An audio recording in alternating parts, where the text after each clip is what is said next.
This channel does not promote any violent, harmful, or illegal activities. All content provided by this channel is meant for an educational purpose only. Top quality और consistent performance के लिए सिर्फ silver pump नाम याद रखना।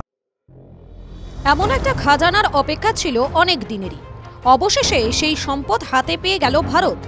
তেলের জন্য এতদিন ইরান, ইসরায়েল, রাশিয়া, আরব আমিরশাহীর মতো একাধিক দেশের উপরে নির্ভরশীল ছিল ভারত। বিদেশ থেকে আমদানি করতে হতো।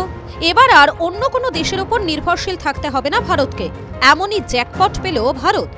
ইরান ইসরায়েল সংঘাতের আবহেই জকের ধন পেল ভারত।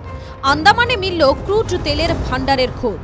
কেন্দ্রীয় পেট্রোলিয়াম এবং প্রাকৃতিক গ্যাস মন্ত্রী হরদীপ সিং পুরী জানিয়েছেন, আন্দামান সাগরে তেলের ভান্ডারের খোঁজ পেয়েছে।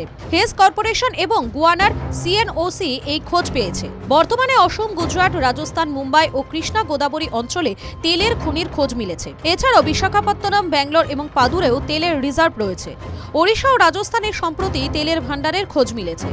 এবারে আন্দামান নিকোবর দ্বীপপুঞ্জেও তেলের খোঁজ চালাচ্ছে ওএনজিসি ও অয়েল ইন্ডিয়া। ইতিমধ্যেই সমীক্ষা ও ড্রিলিং চলছে।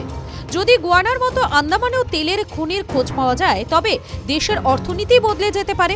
কেন্দ্রীয় মন্ত্রী হরদীপ সিং পুরী জানিয়েছেন, আন্দামানে তেলের খনির খোঁজ মিললে দেশের অর্থনীতির $3.7 ট্রিলিয়ন থেকে বেড়ে $20 ট্রিলিয়ন অর্থনীতি হয়ে যাবে। দ্য নিউ ইন্ডিয়ানের সাক্ষাৎকারে কেন্দ্রীয় মন্ত্রী বলেন, 2002 সাল থেকে 2016 সালের মধ্যে কিচ্ছু হয়নি। তারপর আমরা নীতিতে পরিবর্তন আনি। ভারত তার প্রয়োজনের 85% ক্রুড তেলই বিভিন্ন দেশ থেকে আমদানি করে। ক্রুড তেলের ক্ষেত্রে বিশ্বে তৃতীয় বৃহত্তম আমদানিকারক দেশ হলো ভারত। এবার আন্দামানে যদি তেলের উত্তোলন শুরু হয়, তবে ভারতকে আর অন্য কোনো দেশের উপরে নির্ভর করতে হবে না। হরদীপ সিং পুরী জানান, 2024 অর্থবর্ষে ওএনডিসি মোট 541টি কুয়ো খুঁড়েছে, যা বিগত 34 বছরের সর্বোচ্চ।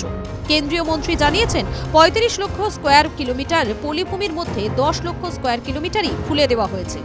টিভি9 বাংলা ডিজিটাল।